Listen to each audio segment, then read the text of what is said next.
Lopez, Pak Ganjar saya bawa ke Belu, bertemu dengan para imam, tokoh masyarakat dan Bupati Belu, dan pertemuan di Lopo di Rujak Bupati Belu kala itu tahun 2013. Pak Ganjar katakan bahwa kalau Belu tidak bisa mekar menjadi tambah satu Malaka, maka semua pemekaran di Indonesia akan beliau hadap. Karena beliau pimpinan pansus waktu itu, pimpinan Komisi 2, jadi beliau yang pegang palu. Statement itu di kala itu terkesan sederhana. Kalau Malaka tidak jadi, yang lain tidak boleh jadi. Sederhana karena waktu itu orang tidak tahu bahwa satu hari yang omong ini akan jadi calon presiden Republik Indonesia. Siapa yang nyangka di tahun 2013 Ganjar dan Herman Heri sama-sama anggota DPR RI, lalu yang namanya Pak Ganjar ini sekarang menjadi calon presiden. Orang juga tidak akan menyangka kalau diizinkan Tuhan satu hari nanti Pak Ganjar menjadi presiden Republik Indonesia. Setuju? Cerita ini sama dengan Presiden Jokowi. Saya ini pelaku sejarah. Waktu mengkampanyekan Presiden Jokowi sebelum 2014, saya kampanye di Belu, di Malaka ada 2 kali saya datang di Betul, dan waktu itu Presiden Jokowi belum menjadi presiden. Karena kampanye kami masih 2013 sebelum pemilu. Waktu itu kita mulai katakan bahwa kalau mau presidennya Pak Jokowi, ya pilih saya untuk DPR RI. Dalam proses berjalan pemilu 2015, saya kembali masuk ke DPR RI sebagai anggota DPR di periode ketiga. Periode pertama saya tahun 2004, periode kedua tahun 2009, periode ketiga tahun 2014, periode keempat tahun 2019. Nanti kalau 2024 ini saya maju lagi, periode kelima menjadi anggota DPR RI. Saya coba merefleksi, mengajak semua kita yang ada di sini untuk coba merefleksi ke belakang, supaya kita tetap mengingat bagaimana lahirnya kabupaten ini. Karena waktu Kabupaten Malaka diinisiasi untuk dibentuk kabupaten pemekaran dari Belu, itu banyak pro dan kontra. Ada yang mencibir, ada yang mendukung. Itu hal yang normal. Tapi hari ini Bapak Ibu sekalian, ASN, OPD, pejabat duduk di sini menjadi pejabat karena Malaka ini sudah resmi jadi kabupaten. Waktu Malaka ini diperjuangkan kan Bapak Ibu belum ada, barangkali pendukung, tapi di belakang. Saya ingat zaman itu Gapseran ada. Gapseran masih muda waktu itu. Sekarang tetap muda. Saya masih ingat wajah-wajah yang bertemu saya di kala itu. Ini cerita 10 tahun yang lalu. 10 tahun itu cukup lama, tapi bisa juga tidak lama kalau kita sibuk. Jadi saya selalu menarik refleksi ke belakang. Kenapa Malaka ini harus mekar? Malaka ini harus menjadi kabupaten baru. Sementara negara Republik Indonesia sedang moratorium pemekaran, tidak boleh mekar. Semua pemekaran tidak boleh. Barang itu boleh mekar kecuali dengan alasan-alasan khusus. Lalu secara politik Malaka ini kami alaskan untuk mekar atas dukungan Ibu Megawati waktu itu, bahwa ini darurat. Kemiskinan masyarakat kena kue yang dibagikan terlalu kecil untuk wilayah Kabupaten Belu yang begitu luas. Supaya masyarakatnya bisa lebih sejahtera dan menikmati pelayanan maksimal, Kabupaten Belu itu harus dipotong, dibelah, Malaka jadikan kabupaten, lalu dikasih kue tersendiri. Hari ini kita sudah lihat gedung kantor bupati sedang dibangun, beberapa pembangunan semua sudah berjalan, walaupun kabupaten ini masih dibilang kabupaten baru. Hal kedua, saya dengan para imam termasuk dengan Bapak Uskup, waktu itu kami berdiskusi. Pesan Monsinyur Domi kepada saya bahwa Bapak Herman, mekar itu bagus, kami dukung, tapi bukan berarti pemekaran itu menjadi tempat saling berebut kekuasaan. Itu pesan pemimpin gereja, pesan kepada saya seorang politisi, bahwa Bapak Herman perjuangkan itu kami dukung, tapi tolong diperhatikan, jangan kabupaten pemekaran itu dijadikan ladang perebutan kekuasaan, akibatnya terbentuk kelompok pecah di masyarakat, akhirnya menjadi tidak kondusif. Itu pesan Monsinyur waktu itu, dan saya ingat betul setiap kali ngomong soal pemekaran, terus kita berjuang berbulan-bulan, saya selalu pesan, awas jangan sampai nanti mulai baku rebut, bahwa ada kontestasi perlombaan pertandingan pilkada, wajar, demokrasi kok, tapi jangan sampai menggunakan semua cara, menghalalkan segala cara untuk berkuasa. Itu tidak benar. Itu pesan dari pimpinan gereja waktu itu. Singkat cerita, hari ini Malaka sudah berjalan dari balita bayi di bawah 5 tahun. Hari ini Malaka sudah berjalan menjadi kabupaten resmi hampir 10 tahun. 2 tahun pertama kan masih bupatinya penjabat mungkin Malaka. Saya melihat, setelah saya sampai tadi, saya lihat infrastruktur, saya hatinya cukup senang. Hari ini juga saya bahagia bertemu dengan Bapak Ibu sekalian, karena bayi yang kami lahirkan bersama Pak Ganjar waktu itu, bayi ini sudah mulai bertumbuh dan sudah bisa berjalan sendiri. Tetapi walaupun dia sudah bisa berjalan sendiri, bayi Malaka ini belum dewasa, karena baru 10 tahun, menjelang 10 tahun. Sama kalau kita punya anak di rumah, masih anak umur 10 tahun, itu anak lagi agresifnya, lagi lincah-lincahnya. Dan yang lebih penting lagi, itu di masa pertumbuhan harus diberikan suntikan makanan yang bergizi agar anak itu bisa bertumbuh kuat dan menjadi anak yang hebat. Betul begitu ya, ibu-ibu mungkin lebih tahu. Sama dengan bayi Malaka ini. Tadi di mobil saya tanya kepada Pak Bupati, Pak Simon, Pak, Bapak kerja di sini di Malaka ini terlibat korupsi atau tidak? Pertanyaannya itu the poin saja. Saya dengar ada isu-isu Bapak ada masalah hukum. Orang beliau jawab singkat, Pak Herman Heri, saya ini seorang ahli hukum. Masa sih saya terlibat hukum? Saya tahu hukum, saya tahu mana yang haram, mana yang halal.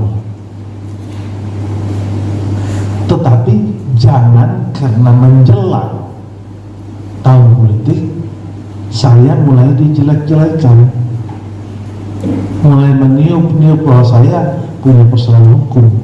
Yang saya tahu, menurut beliau sebagai seorang ahli hukum, saya ini lawyer Pak Herman. Jadi sebelum menjadi bupati, saya ini bukan orang tidak jelas. Dan Dan background untuk jadi pemimpin kan macam-macam. Saya pengusaha background, beliau lawyer. Kawan saya yang lalu-lalu, sahabat dekat saya sudah meninggal, almarhum Ludo Taolin. Pak Ludo itu teman dekat saya, kawan dekat saya, dan waktu maju dulu saya juga yang sponsor di belakangnya. Saya teringat waktu itu Pak Ludo dengan istri menemui saya di Jakarta. Bapak, ini pegang tanah kami, kasih tanah. Untuk apa tanah ini? Ini Bapak pegang, kami perlu biaya untuk ikut pilkada. Saya bilang, ini sertifikatnya kamu bawa balik, sebagai saudara saya sumbangkan, saya kasih untuk pilih. Itu karena persaudaraan. Karena waktu saya kampanye 2009, saya kenal Pak Ludo dari Pak Hakim Lopez. Pak Hakim Lopez adalah sahabat saya, Bupati 2 periode. Jadi sejak 2004, sebelum 2004 kami sudah berteman. Demikian dengan Pak Ludo sampai beliau meninggal. Beliau sakit pun juga saya ikut mendampingi. Saya sering ke rumahnya, makan di rumahnya, dan yang kena kami dekat, sehingga hobi saya suka minum di rumah Pak Ludo, suka ada sopi yang disimpan, dan selalu saya sudah dikasih itu, dan saya bawa pulang ke Jakarta. Itu skill, pengalaman, kenangan bersama almarhum Ludo Taolin. Nah, dalam perjalanan saya punya teman Pak Stef Bria, kemudian jadi Bupati Malaka pertama kali, Bupati. Lalu setelah Pak Stef Bria, sekarang muncul Pak Simon. Saya ceritakan ini, saya mau katakan bahwa sebagai seorang politisi saya punya partai, PDI Perjuangan, partai saya. Puluhan tahun saya ada di PDI Perjuangan. Hari ini partai saya menjadi partai pemerintah, partainya Pak Jokowi, partainya Pak Ganjar. Kami ini semuanya satu garis. Kami punya gaya kerja hampir sama, satu garis, karena didikannya satu ibu kan, yaitu Ibu Megawati yang mendidikan, satu garis kan. Dalam cara kami berpolitik untuk melayani rakyat, kami tidak dikotak-kotakan dalam kotak politik partai saja. Contoh Pak Bupati hari ini, Pak Simon, beliau bukan didukung oleh PDI Perjuangan nanti, tidak didukung sama PDI Perjuangan, tetapi beliau adalah sahabatnya Herman Heri. Sebagai politisi, sebagai anggota DPR RI, sebagai orang yang ikut andil melahirkan kabupaten ini, saya harus dukung beliau, harus dukung sampai beliau menyelesaikan tugas pekerjaannya di Malaka ini, melayani rakyat. Itulah sebabnya tadi di mobil itu saya sudah 4 tahun tidak datang ke Malaka, COVID 3 tahun. Saya tanya ke beliau, Pak, Bapak punya persoalan hukum nggak? Ada terkena urusan hukum, ada gosipnya Serojala, gosipnya macam, dan saya dengar angin-angin itu. Wajar saya bertanya itu. Kenapa? Saya anggota DPR RI, saya punya fungsi pengawasan. Saya harus tanya ke dapil saya kalau beliau ada masalah apa di sini. Itulah tujuan saya datang. Beliau jawab tidak ada, seperti yang sudah saya jelaskan tadi. Mendengar itu hati saya tenang. Dan kenapa? Karena kita sedang mempersiapkan pesta demokrasi, pilpres, pileg, kemudian pilkada, gubernur, dan pilkada kabupaten berjalan serentak sekaligus. Waktunya tinggal 10-11 bulan lagi. Hal-hal ini tentu kami sebagai anggota DPR yang punya dapil seperti ini perlu untuk turun dan datang, mendengar, melihat langsung ada apa di dapil kami. Ini penting. Jadi dengan apa yang saya jelaskan sekarang, Bapak Ibu tentu sudah paham kedatangan Herman Heri ke Malaka ini ngapain, untuk apa, mau dengar apa, ingin lihat keadaan. Karena bisa saja menjelang pesta demokrasi muncul isu macam-macam, dan isu itu belum tentu benar. Kalau kita datang sendiri, bertemu sendiri, dengar sendiri, lihat sendiri, kan semua itu menjadi real apa adanya.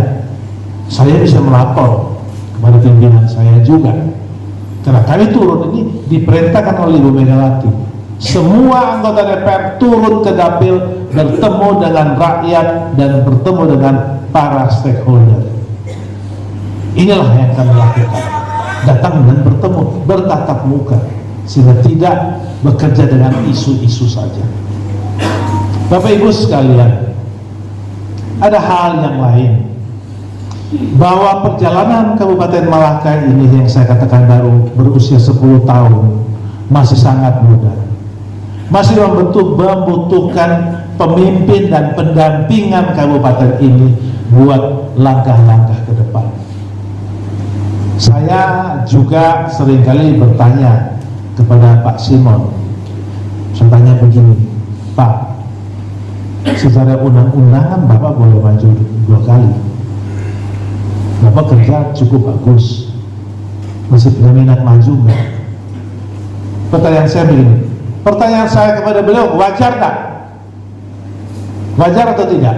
Wajar. Saya orang politik, anggota DPR RI, anggota partai PDI Perjuangan yang memenangkan pertandingan di NTT. Kenapa menang? Karena ketua DPRD Provinsi NTT PDI Perjuangan, kami menang sepanjang sejarah. 2019 anggota DPR RI di dapil ini, dapil 2, nambah 1 kursi, Ansi Lema. Itu anak angkat saya yang gendong, saya yang bawa ke PDI Perjuangan, saya yang taruh waktu itu, dan saya yang kampanyekan untuk menambah 1 kursi. Hari ini punya 2 kursi di dapil ini. Nah, tentunya sama dengan saya nanya ke Pak Simon, bahwa saya juga belum tanya ke Pak Stef karena belum pernah bertemu. Dulu waktu beliau masih jadi bupati, sering sekali ke kantor saya. Tiap kali ke Jakarta pasti Pak Stef datang ke kantor saya. Sejak Pak Simon jadi bupati, Pak Stef saya belum pernah bertemu. Saya hanya tanya apakah beliau sehat, nggak sehat, kirim salam. Jadi hubungan kami baik sekali, baik sekali. Demikian Pak Simon, karena sekarang beliau bupati, saya tanya masih mau maju lagi nggak? Beliau sebut dengan tegas, saya akan maju lagi Pak. Saya lihat ini bupati percaya diri sekali.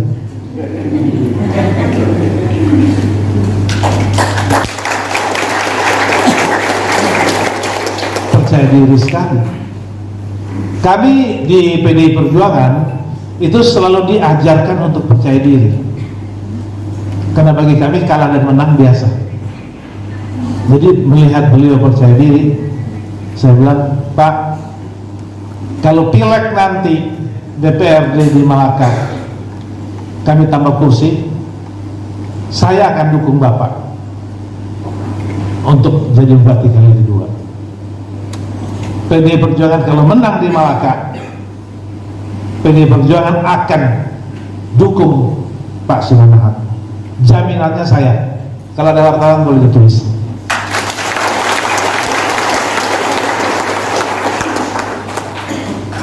Jadi kalau ada wartawan di sini, statement Herman Heri, kader PDI Perjuangan, saya ditunjuk oleh Ibu Megawati menjadi Panglima Perang untuk 2024.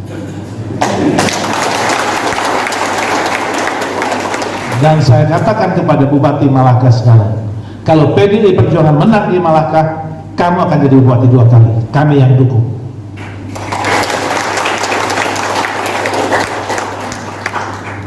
Kenapa saya suruh kalau ada wartawan di sini tulis itu, supaya biar terdengar kemana-mana. Dan kalau pernyataan ini salah, saya biar ditegur oleh pimpinan saya. Karena saya ke sini penugasan dari pimpinan saya. Ibu Megawati yang menugaskan saya datang ke sini.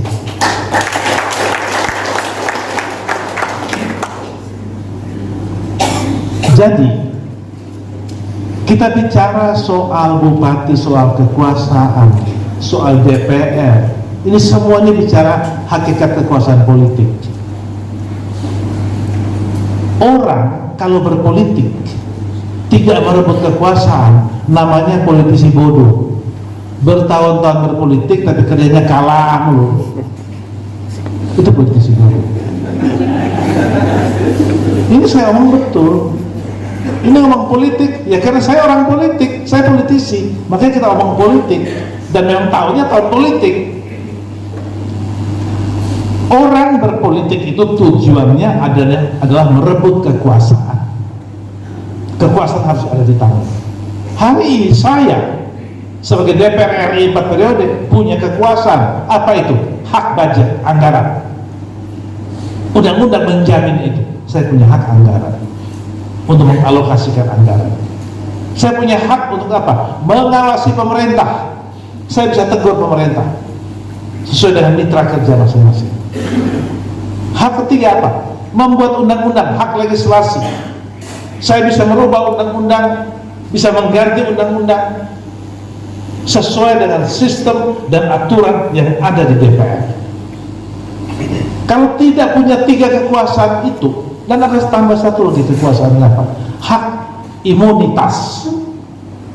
Saya bicara apa saja tidak bisa dituntut. Siapapun yang tersinggung dengan omongan seorang anggota DPR dalam konteks tugasnya, tugas pengawasan, anggota itu tidak bisa dilaporkan ke polisi karena dia punya hak imunitas. Apa yang keluar dari mulutnya tidak bisa dituntut. Dia bisa ditangkap, dituntut hanya urusan korupsi. Di luar korupsi dia punya imunitas. Itu kekuasaan. Itu makna kekuasaan. Kalau tidak, buat apa orang jadi anggota DPR? Tetapi kalau jadi anggota DPR yang punya kualitas. Buktinya saya dengan Ganjar Pranowo bisa bikin Malaka jadi kabupaten.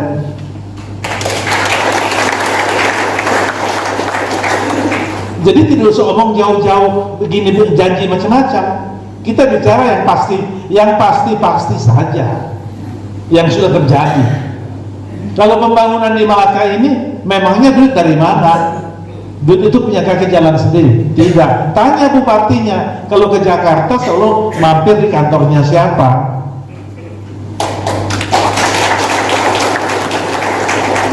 Kenapa saya omong begitu? Supaya rakyat tahu. Jangan sapi punya susu, kerbau punya nama. Wah, ini betul saya omong. Kan suka mengaku-mengaku orang. Atau kalau mau jadi ngomong macam-macam, janji macam. Yang aneh-aneh juga dijanji. Yang ngomong ini politisi senior, sudah 19 tahun saya di Senayan. Saya ini mantan ketua Komisi 3. Jadi saya bisa omong dan saya sudah lakukan. Nah, hari ini saya datang ke sini untuk mengecek, melihat pembangunan di Malaka ini sudah berjalan seperti apa. Yang kedua, karena saya sangat berpengalaman soal penegakan hukum, saya tanya bupati, kamu punya persoalan hukum atau tidak? Itu wajar. Nah, dia tidak ada masalah, bagus. Kalau pertanyaan berikut, nanti mau maju 2 kali enggak? Oh, mau, saya siap maju 2 kali.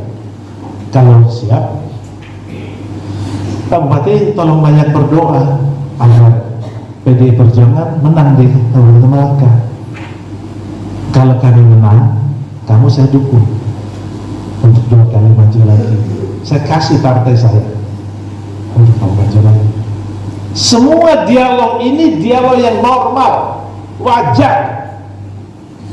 Tidak ada yang istimewa di dialog. Ini dialog soal antar sesama politisi dan pejabat, bicara soal langkah ke depan. Langkah ke depan adalah kalau kita berkuasa lagi, apa yang terbaik bisa kita berikan untuk rakyat. Setuju? Kenapa saya masuk ke soal rakyat? Ya, buktinya Malaka ini. Kalau bukan untuk rakyat Malaka, buat apa ini kabupaten dimekarkan? Ini gimana para pejabat? Kan tidak untuk kepentingan rakyat Malaka. Kalau hanya kepentingan segelintir orang, kepentingan yang melakukan pemekaran, buat apa ini barang ini dibikin? Buat apa taruh uang ratusan miliar sampai negara taruh sampai triliun? Karena konsep sebuah pembangunan kan 5 tahun. Kalau 1 tahun 200 miliar saja, 5 tahun 1 triliun. Dan ingat, daerah kita ini adalah daerah yang minim PAD-nya, pendapatan asli daerahnya tidak cukup. Untuk bayar gaji saja tidak bisa, tidak cukup. Semua harus di-drop dari pusat. Semua harus dari pusat. Itulah sebabnya anggota DPR RI dari kabupaten ini, dari konstituen ini, harus orang yang punya kapabilitas, punya kemampuan. Kalau tidak, mau bikin apa? Ada masalah tidak bisa selesaikan. Saya perlu jelaskan ini. Kenapa? Secara moral saya harus ikut bertanggung jawab dalam pembangunan politik di Malaka ini. Karena sistem politik di kabupaten ini saya juga ikut mendorong. Jadi saya juga mau tahu, dan hal ini perlu saya sampaikan kepada Bapak Ibu sekalian. Kembali ke Malaka berusia 10 tahun, nanti tahun depan 10 tahun juga sekaligus ada pilkada. Tentu kita berharap bahwa yang akan menjadi Bupati Malaka nanti adalah orang yang memang dipilih oleh mayoritas rakyat. Supaya orang itu dipilih oleh mayoritas rakyat, tentu pintar-pintar untuk meyakinkan rakyat, menunjukkan dengan bukti kerja. By sistem undang-undang, orang itu harus diusung oleh partai politik, karena itu undang-undang mengatur itu. Nah, saya boleh dong janji, kalau partai saya dukung situ. Tapi inti dari dialog ini adalah saya menginginkan pembangunan di Malaka ini berkelanjutan dan masyarakat Malaka, rakyat Malaka menjadi sejahtera. Itu keinginan saya. Persoalannya adalah manusia hidup sebagai seorang politisi itu ingin merebut kekuasaan. Saya sudah 4 kali bertanding, menang terus sampai hari ini.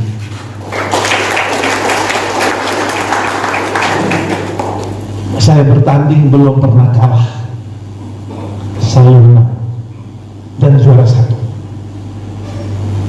Saya DPR peraih suara terbanyak di dapil 2 ini untuk DPR RI, dan yang dukung saya bukan hanya dari Malaka, tapi seluruh 12 kabupaten di dapil 2 ini mendukung Herman Heri. Orang panggil Haha. Nama saya sudah ada di mana-mana. Tapi namanya hidup sebagai manusia. Umur saya sekarang sudah 61 tahun. Sudah calon kakek, calon opa. Anak saya ini sudah menikah. Kalau Tuhan izinkan tahun depan saya sudah punya cucu.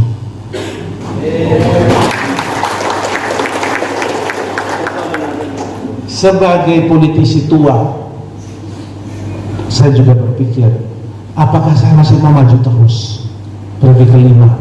Saya yakin orang memilih saya yakin semua yang saya lakukan tentu tidak semua sempurna, tetapi masih banyak rakyat yang suka sama Herman Heri, masih banyak. Dan kalau saya maju pasti terpilih, yakin. Saya tidak usah repot kampanye. Sekarang saya ngomong ini saja, ini sudah kampanye.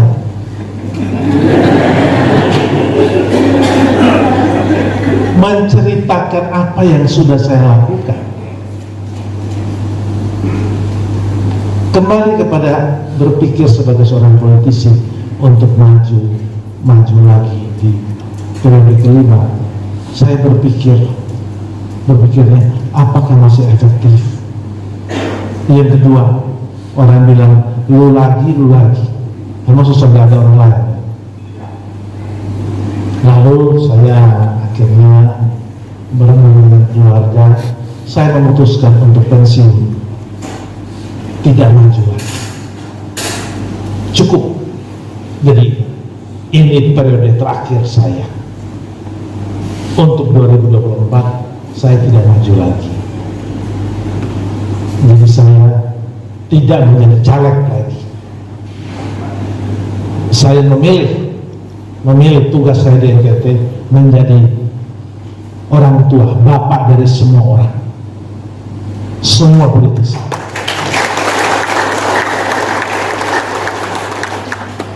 Saya menjadi penasehat yang bisa membimbing, membangun para politisi muda. Partai apapun, asal kau menjadi politisi di NTT ini, demi kepentingan rakyat NTT, saya akan ada di belakang. Apalagi kalau dari partai saya sendiri, saya tidak lagi maju. Kemudian aturan dalam PDI Perjuangan itu harus persetujuan ketua umum. Mau maju lagi atau tidak maju lagi harus dapat umum. Tidak maju lagi menjadi DPR RI sebagai caleg DPR bukan berarti keluar dari partai, tidak maju, pensiun dari DPR pensiun. Tetapi untuk penugasan yang lain kita belum tahu. Misalnya orang bertanya begini, kalau kamu tidak maju lagi di DPR, bagaimana? Saya bilang, pertama saya harus menjawab, saya ini politisi yang berlatar belakang pengusaha, saya ini investor, saya tidak cari makan di politik, saya berpolitik bukan cari uang, saya berpolitik untuk kebanggaan dan kehormatan bagi seorang politisi. Kalau berkali-kali dia maju, rakyatnya mendukung dia, itu kebanggaan. Atas izin Tuhan, 4 kali maju, 4 kali rakyat masih dukung. Mau 5 kali, saya akan 5 kali juga saya dukung. Kenapa? Karena selama saya bekerja menjadi wakil rakyat di NTT 2 ini, saya bekerja dengan baik, saya bekerja dengan tanggung jawab. Tetapi kalau satu jabatan sampai puluhan tahun, lama-lama tantangan buat saya sudah tidak ada lagi tantangan. Orang tanya, kamu kenapa keluar? Ya sudah tidak ada tantangan. Saya mencari tantangan baru. Orang bilang, kamu pengen jadi menteri. Saya katakan, kalau saya mau jadi menteri tahun 2019, saya sudah jadi menteri. Sebelum Joni Plate ditunjuk, saya ditanggal oleh Pak Jokowi. Sebelum Joni Plate ada, saya sudah ketemu Pak Jokowi 2 hari setelah selesai memilih.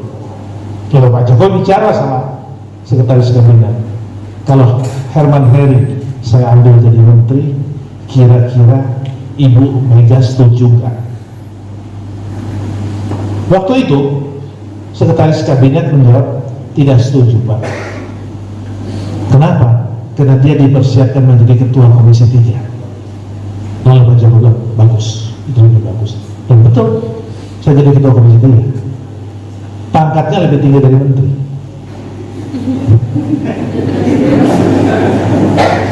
Ya, lebih tinggi dari menteri, karena Kapolri, Jaksa Agung, KPK, Mahkamah Agung semua di bawah saya. Dan saya bisa panggil semua. Itulah salah satu prestasi kerja saya sebagai anggota DPR RI dari NTT 2. Saya sudah sampai ke puncak karir. Makanya saya memutuskan cukup, saya ingin pindah ke tempat lain. Pertanyaannya, mau pindah kemana? Saya pindah ke istana kalau presidennya Pak Ganjar.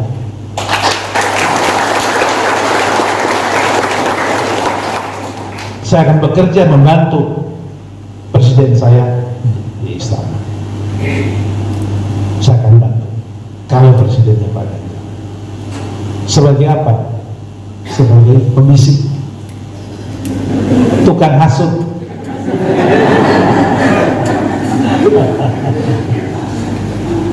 Itu keinginan saya.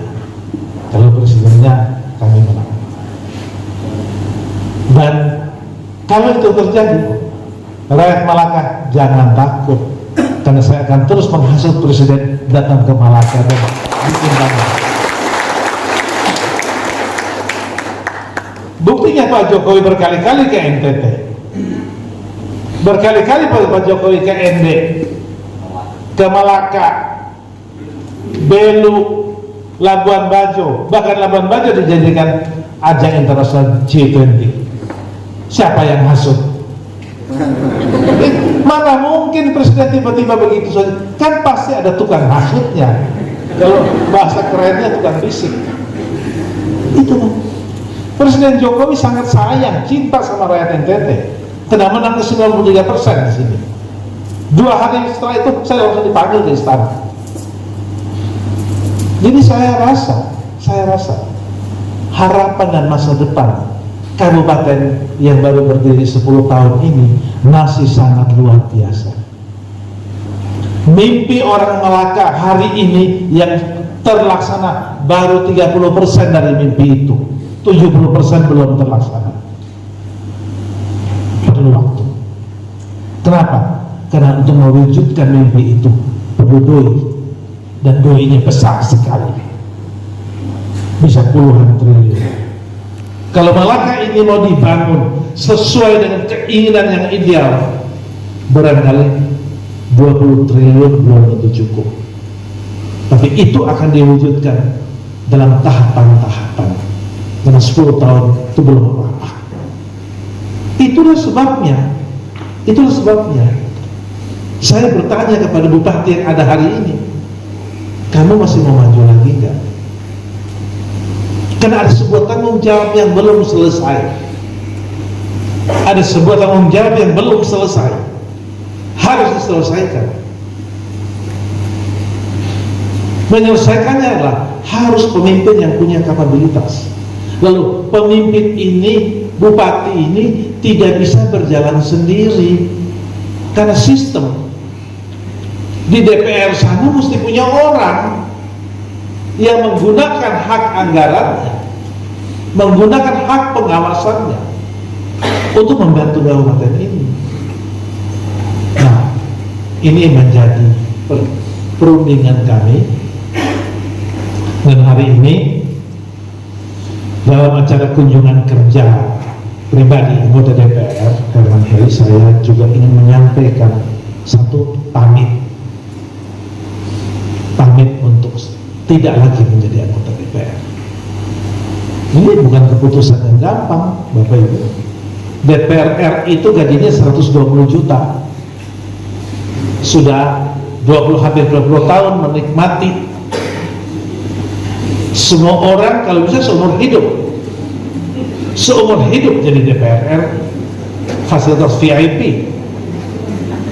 Kok saya yang lagi populernya sekarang ini kok berhenti? Itulah hakikat hidup. Berhentilah makan sebelum kau kenyang. Berhentilah saat kau lagi ada di atas. Jangan kau sudah jatuh ke bawah baru kau berhenti. Itu hikmat hidup. Saya lagi ada di puncak karir hari ini. Semua orang populer, menikmati populer. Tapi saya katakan tadi, saya berpolitik, saya masuk DPR bukan untuk cari makan. Saya sudah punya banyak makan di rumah, sudah cukup hidup saya, sudah selesai hidup saya. Saya tidak butuh materi lagi. Saya tidak butuh materi, saya sudah miliki segalanya sebagai seorang pengusaha. Tapi yang paling penting adalah kebanggaan saya dipercaya oleh rakyat saya. Itu nomor satu buat saya. Itu lebih dari duit, lebih dari harta. Kepercayaan dari rakyat. Bentuk kepercayaan adalah apa? Orang milih kita berkali-kali, berperiode-periode. Tidak mungkin seorang anggota DPR RI bisa berperiode untuk mendapatkan suara itu minimum puluhan ribu. di DPRD kabupaten saja untuk cari 1.000 suara tidak gampang, apalagi cari puluhan ribu bersaing sekian puluh orang, lalu bisa berkali-kali dipilih. Itu suatu kehormatan, dan itu akan saya bawa sampai mati. Itulah legasi saya. Seperti hari ini saya berdiri di sini di Malaka, saya berdiri dengan kebanggaan. Kenapa? Saya punya andil membangun kabupaten ini. Itu dicetak oleh sejarah. Oleh sebab itu, saya katakan bahwa saya tidak mampu lagi. Saya ingin mengabdi di tempat lain yang seperti saya katakan tadi. Kalau presidennya Pak Ganjar, saya akan bantu beliau jadi pembantu di istana juga, tidak apa-apa, asal bisa hasut.